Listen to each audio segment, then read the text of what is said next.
د سپوږمۍ تر کلي.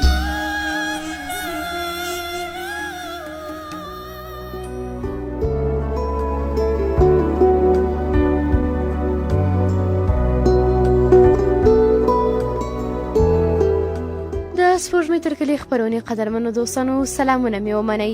په دې هیله یم چې ټول به روغ جوړ خوشحاله یاست. دوستانو بیا هم په دې خپرونه کې تاسو سره د مینې او جګړې ناول 6مه برخه شریکوم. تر پای شېبو راسره اوسئ.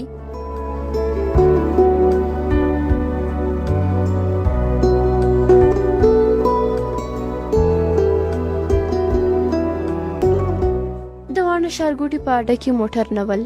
ملک یو هوټل ته چې د لرګیو په تختو او سترنجیو پوښل سوی و ورغی. چای راوغوښت. د څنګ سړي له خبرو پوه سو چې هغه هم خپل موټر کې وطن ته ځي. ترې ویې پوښتل د لارې ملګری دې په کار نه دی؟ نه ولې خو ما پکښې پیدا کوه. که په موټر کې ځای لرې زه به هم در سره ولاړ سم چې ډېره مې سودا ده. ځای نسته خو خبره داسې ده چې له ما سره په موټر کې مړی دی. شپه په لاره کې یو. د حکومت تیاری ګرځي چې موټر به ویني بمبار کوي او ته راسره ځې. دا خو به لا ښه سي. د چا له څښلو وروسته یې تابوت د موټر په شاتنۍ برخه کې کښېښود او روان سول. ملک لومړی خبرې نه کولې خو د قمندان سید محمد له خبرو پوه سو چې له مړي سره د خپلویو اړیکې نه لري. یوازې د هغه د ګروپ راکټ چې و چې څو ورځې د مخه په جګړه کې ټپي او بیا د پاکستان په یوه سیمه کې وفات سوی دی. ملک له جیبه د سګرټو قوطۍ راویست. سید محمد ته یې ونیو. سید محمد ورته وخندل. سګرټ دی که سګرټی؟ یا سګرټ دی. زه د سګرټیو عادت نه لرم. یوازې په سفر کې مې ساعت پرې تېر وي. سید محمد له جیبه د چرسو ټوټه ورکړه. ملک د چرسو تلی میده کړ. سګرټ یې ترې ډک کړ. اوس نو تیاره ماښام و او د ډاټسن موټر د لویو غرونو په منځ کې لاره ووهله. قمندان سید محمد هم په لاره د شپې کولو خبره هېره کړې وه. د موټر ټایپ سندره غږوله. دوی دواړو نور دا هېر کړي وو چې شاته د مړي تابوت پروت دی او هغه هم یو وخت د دوی د مورچل ملګری و. ټوکې وې، خندا وه. د چرسو دودونه د موټر سیټ په سر اخیستی و. قمندان سید محمد خو به هم نسوار تر خپلو پښو لاندې توکول. دوی ویل که د موټر شیشې خلاصې کړي لوګی ورځي او بیا به په دغو لږو چرسو ښه نشه نه سي. دا ژر خبرې کولې. ملک ته یې د خبرو نوبت نه ورکاوه. په جګړه کې په خپلو کارنامو غږېده. بیا یې ورو ورو خبرې شخصي کیسو ته ورسېدې. هر یو خپلې خاطرې بیان کړې. سید محمد د خپلو زړورتیا بېلابېل داستانونه بیان کړل. بیا په دغو نږدې غرونو کې په لومړي مرکز کې د خپل زړورتیا په باب ډارونکې کیسې وکړې.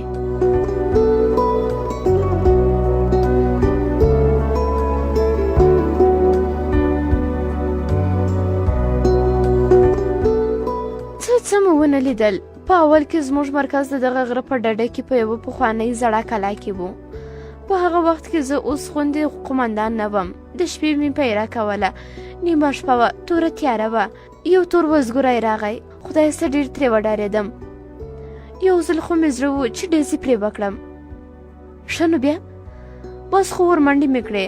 وزګوری مې په غېږ کې راواخیست او شاته مې واچوه. د مرکز په لورې ور روان سوم. په لاره ښه خوشحاله وم. سبا څه به یې حلال کړم. آفرین، بیا مو حلال کړ؟ تا صبر دومره اسانه یې مه بوله. په دې وخت کې ګورم د وزګړي پښې په ځمکه څښېږي. ګبڼۍ واخیستم چې شاته یې مو کتل وزګړی نه و. یوه لویه توره بلا وه. وای! بس نو په هغه ساعت مې خوشې کړ او په منډه د یوې ډبرې شاته پټ سوم. که ګورم چې یوه توره بلا د یو جګ سپېدار غوندې زما په لوري را روانه ده. توبه مې دې وي خدایه. کلشنکوف ته مې مرمۍ تېره کړه او په ضربه مې ودراوه. بلا زما په خوا را روانه وه. له تا یې څه پټه کم. د شا په خوا مې را چاریال کړل. زبون مې وهل سوی و. نور مې په پښو کې د تللو توان نه و. د یوې بلې ډبرې تر شا پټ سوم. خو بلا سوکه زما په لوري را روانه وه. کله به وړه سوه، کله غټه. توره شپه وه. نور انډیوالان ټول ویده وو. له ځانه سره مې وویل چې ترې خلاصېدی خو نه سم. نو کلشنکوف مې په ضربه کړ. آفرین د نرسو. بس کلشنکوف مې په ضربه کړ. د بلا له خولې داسې چیغه ووته چې په ټول ژوند مې داسې غږ نه دی اورېدلی. بلا نوره هم ورپسې اوږده سوه. یوې بلې خوا ته تاو راتاو سوه. په دې وخت کې ملک د موټر د شا شیشې ته وکتل. چیغې له خولې ووته. سید محمد په وارخطایي پوښتنه وکړه. څه خبره ده؟ لکه چې وډارې شوې. ملک د شا شیشې ته وکتل، ویې ویل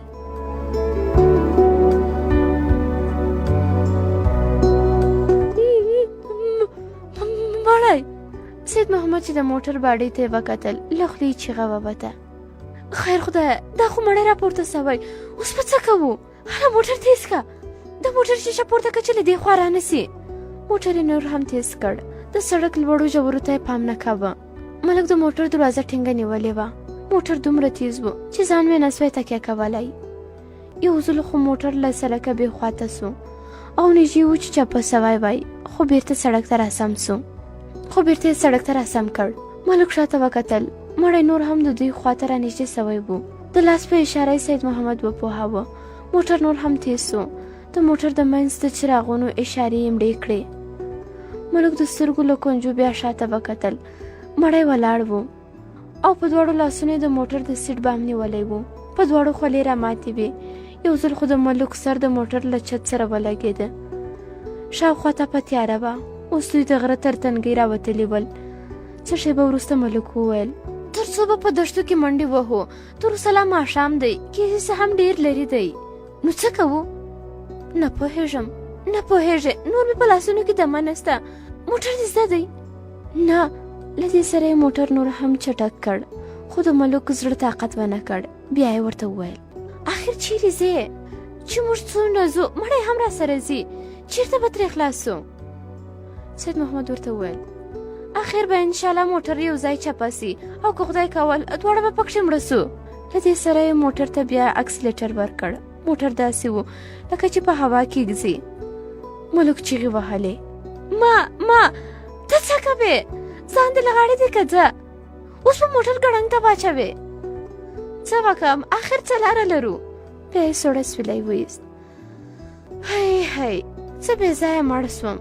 څو شېبې غلی و. بیا یې په ډک ستوني وویل، بې عقل یم، خر یم، په شپه کې څوک مړی به یو ځای نه بل ځای ته وړي.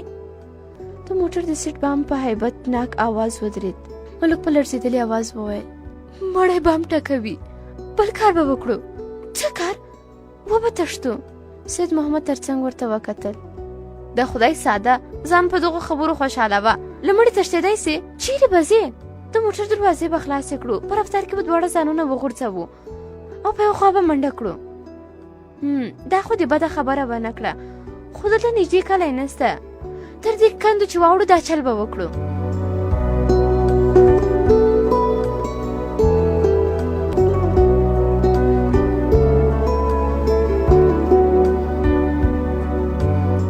د موټر د سیټ بام هماغسې په درزا و چې له کندو تیر سول. دواړه په یو وار له موټره ټوپ کړل. شاته یې ونه کتل. د شمال په لور یې منډه کړه. سید محمد شاته وکتل. له خولې یې چیغه ووته. هغه لیدله چې مړی کفن په سر په دوی پسې منډې وهي. د سید محمد له پښې یوه څپلۍ لوېدلې وه، بله د خپله وغورځوله. دوی نور شاته ونه کتل. کله به ولوېدل، بېرته به راپورته سول. په کلي کې د سپو غپا د دوی لپاره لوی زیری و. چې کلي ته نږدې سول، په زوره یې چیغې کړې، مسلمانانو د خدای پار دی. خو د کلي له خوا کوم ځواب نه اورېدل کېده. دوی هماغسې په منډو ول او چیغې وهلې. د کلي منځ ته ورسېدل. له شاوخوا کورونو سپو ورته وغپل. کلیوال راووتل. یوې او بلې خوا ته یې چیغې سوې. د یوې کلا له برج نه خو چا ډزې هم وکړې. سید محمد د خلکو منځ ته ورمنډه کړه. مړی دی.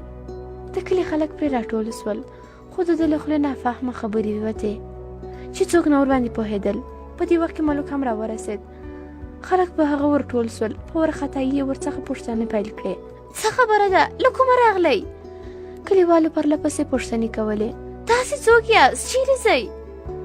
خو په ځواب کې یوازې ما مړ اورېدل کېده چې هېڅوک هم نه پوهېدل. د ملک هم زبون وهل سوی و. تر خوله یې غږ نه ووت. یوازې شاته اشاره کوله. له هغې خوا مړي منډې رابهلې، خو اوس یې کفن نه و اغوستی. یو کلیوال ځوان پرې ډزونه وکړل. مړی په ځمکه ولوېد. خلک ورغلل. له نورو کورونو هم څراغونه راووتل. نږدې ټول کلیوال راوتلي وو. ټول د مړي په خوا راورغلل. هغه د کلي میخ کې په وچه ویاله کې پروت و. معلومه سوه چې په کیڼه پښه لګېدلی دی. څو کس را واخیست او جومات ته یې یووړ. سید محمد او ملک جومات ته نه تلل. سید محمد د شا په خوا زورونه وهل. نه هغه مړی دی. یو کلیوال په غوسه ورته وویل ورسه مړی نه دی، هسې مازې په پښه لګېدلی دی، مړی دی. خو خلکو په زوره د جومات په خوا ټېله کړل. دواړه د جومات د دروازې تر څنګ پرېوتل. یو د زخمي پښه تړله، زخمي زګیروی کاوه. دوی دواړو په ډار ورته کتل. ملک او سید محمد یو بل ته کتل او په کتلو کې دواړو یو بل ته د تېښتې وضاحت وغوښت. نه پوهېدل چې څه پېښ سوي دي. سید محمد زړه نازړه د زخمي خواته ورنږدې سو. له لرې یې پرې غږ وکړ زوی خان یې؟ چا ځواب ورنه کړ. سید محمد بیا وویل زوی مړیه ته خو مړ وې. زخمي په غوسه وویل پلار به دې مړ وي، مړی په موټر کې پروت دی. سپین ږیري زخمي ته مخ ور واړوه. نه ته له دوی سره نه وې؟ ولې نه وم، دوی په موټر کې وم. ملک ورته وویل دا ته څه ګډې وډې وایې، کله له موږ سره وې؟ ما په هغه بل کلي کې تاسې ته لاس درکړ خو تاسې موټر ونه دراوه. د هغه پټلم خواته تاسې موټر سوکه کړ، ما هم د موټر منځ ته در ټوپ کړل.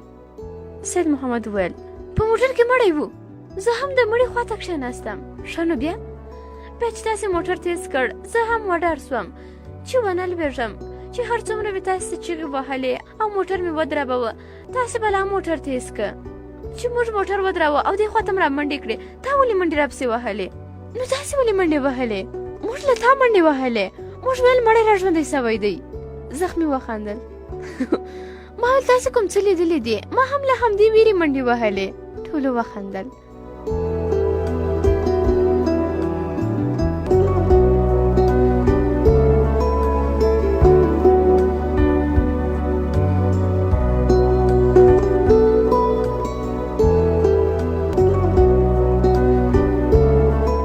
سید محمد سټ وګاراوه.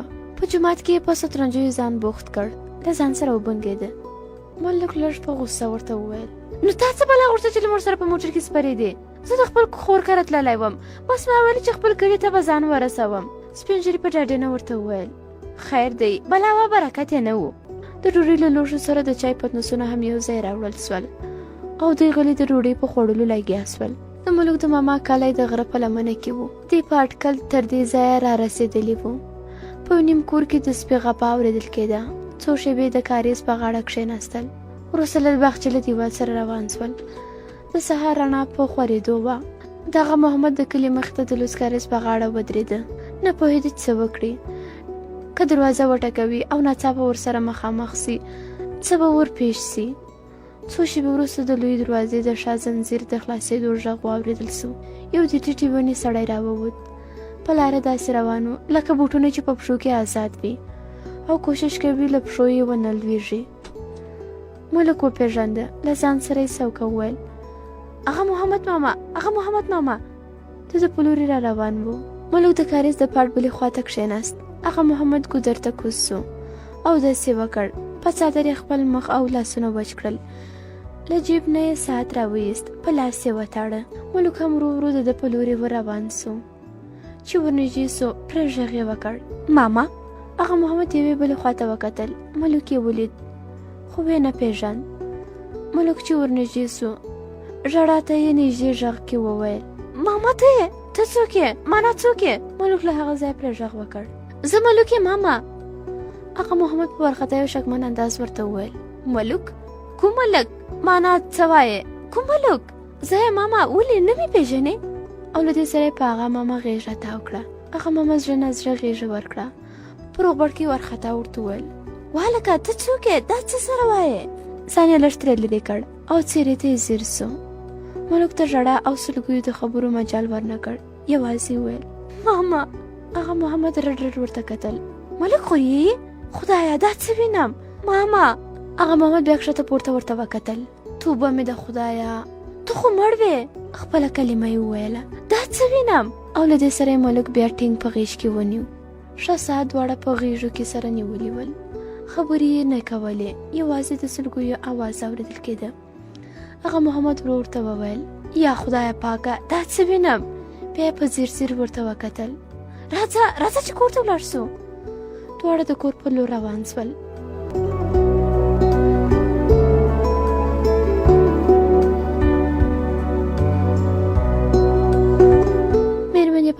کې د چای په تیارولو بوخته وه چې له هغه محمد سره یې بل سړی ولید. د تناره په غاړه کښېناسته، مخ یې پټ کړ. په نیمکش پلو یې د دوی خواته ور وکتل. حیرانه وه چې خاوند یې ولې ونه ټوخېده، هسې نه چې کوم خپلوان یې وي. دا په دې سوچونو کې وه چې هغه محمد پرې غږ وکړ: ښځې، زهرې مې در باندې. خو ناڅاپه یې خپله خبره پرې کړه. په خپل ذهن کې په مناسبه خبره پسې وګرځېد، هسې نه چې د ملک ژوندیتوب او راتلو یو له یوه غږ ورباندې بل ډول تاثیر وکړي. خپله خبره یې داسې پسې تکمیله کړه: راځه کوټې ته، ته راځه چې له یوې نوې خوشحالۍ دې خبره کړم. مېرمن یې هماغسې د تناره په غاړه ناسته وه، په دوی پسې راغله. د دالان په وره کې ودرېده. هغه محمد په بیړه بیرته راووت او په ارامه لهجه یې وویل: ښځې، چې ناورې هغه به واورې. څه خبره ده؟ ملک خو یې ژوندی دی. دا څه وایې؟ راځه ویې ګوره. مېرمن یې هېڅ ونه ویل، ځای په ځای کښېنستله. هغه محمد منت پرې وکړ: جګه سه، ولې دې بیا نه ووتې؟ وایي سړیه، څه بلا ووهلې؟ جګه سه، ګوا مانا ورسه پوښتنه ورسره وکړه. ښځې په ناباوري وویل: رښتیا وایې؟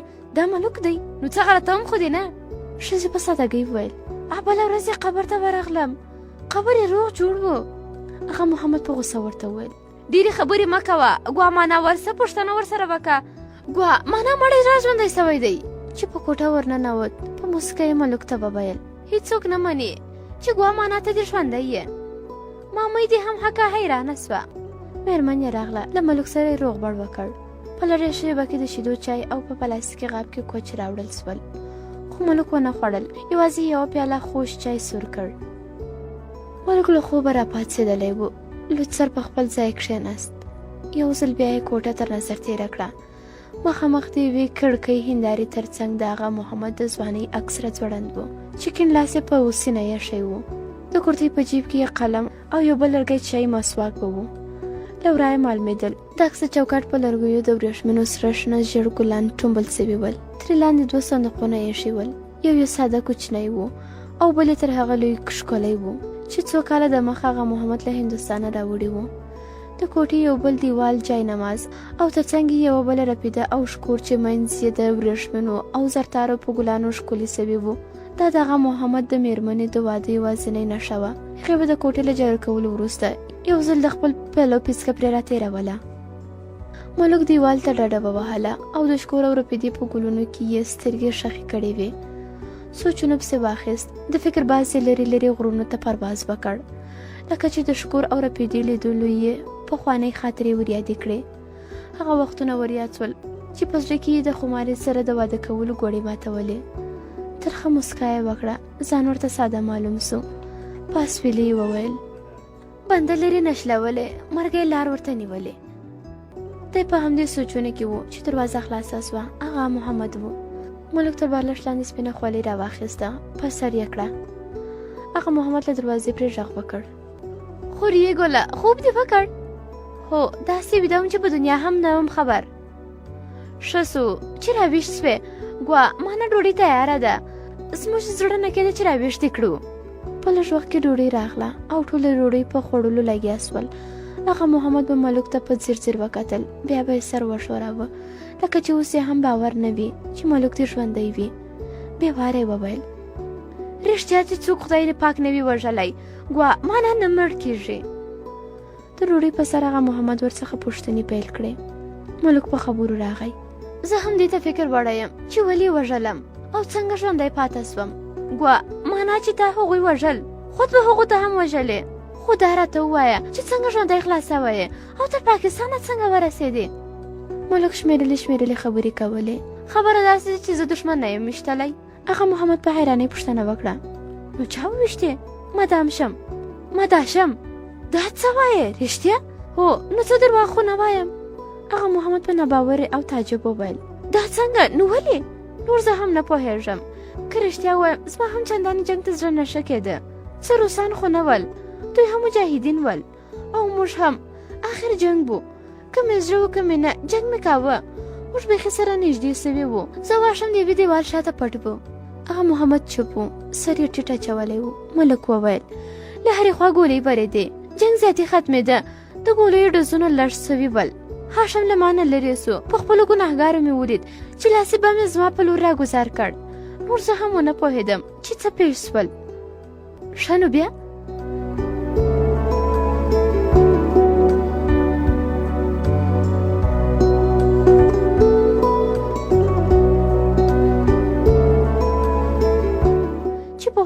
په موټر کې وم. ټول وجود مې په وینو ککړ و. موټر د غرو په منځ کې روان و. له خولې مې چیغه ووتله. یو چا مې په سر لاس کښېښود چې سترګې مې ور واړولې د جان محمد زوی محمد خان و. راته یې وویل ارام وکړه، شوره مه چې وینې دې ضایع کېږي. د شفاخانې پورې لږ ځای پاته و. موږ ویل چې هغه هم له هغه جنګه وروسته بیا چا ونه لیده. ښه کیسه کوه. په شفاخانه کې محمد خان ټوله کیسه راته وکړه. هغه هم هاشم لیدلی و چې بم یې زما خواته راګوزار کړی و چې نور مجاهدین راتللي ول.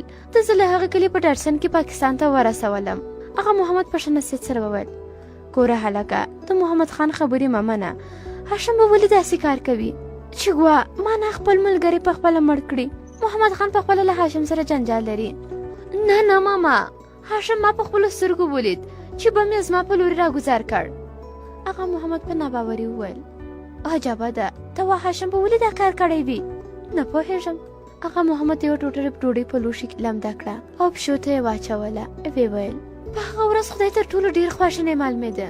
ماما دا ته نه پېژنې، ما ډېر وخت ور سر تېر کړی دی. محمد هاشم لکه ګیدړ داسې دی. په دهلیز کې له زانګو د ماشوم د ژړا غږ پورته سو. د هغه محمد مېرمن زړه نازړه له کوټې ووته. هغه محمد وویل اوس د خبرې بیخ ته ورسېدم چې ګوا مانا هاشم ولې دا کار کړی دی. جامالدین غریب تر 2 سپږمو رسولی دی. ملک د پوښتنې په ډول ورته وکتل. هغه محمد زیاته کړه د جامالدین د کور ودان وي، نه زور ته تسلیم شو نه زرو ته. جنکۍ هم مرګ مني، خو دا نه. یو وار خو یې زهر هم خوړلی و، خو خدای ژوندۍ پاته کړه.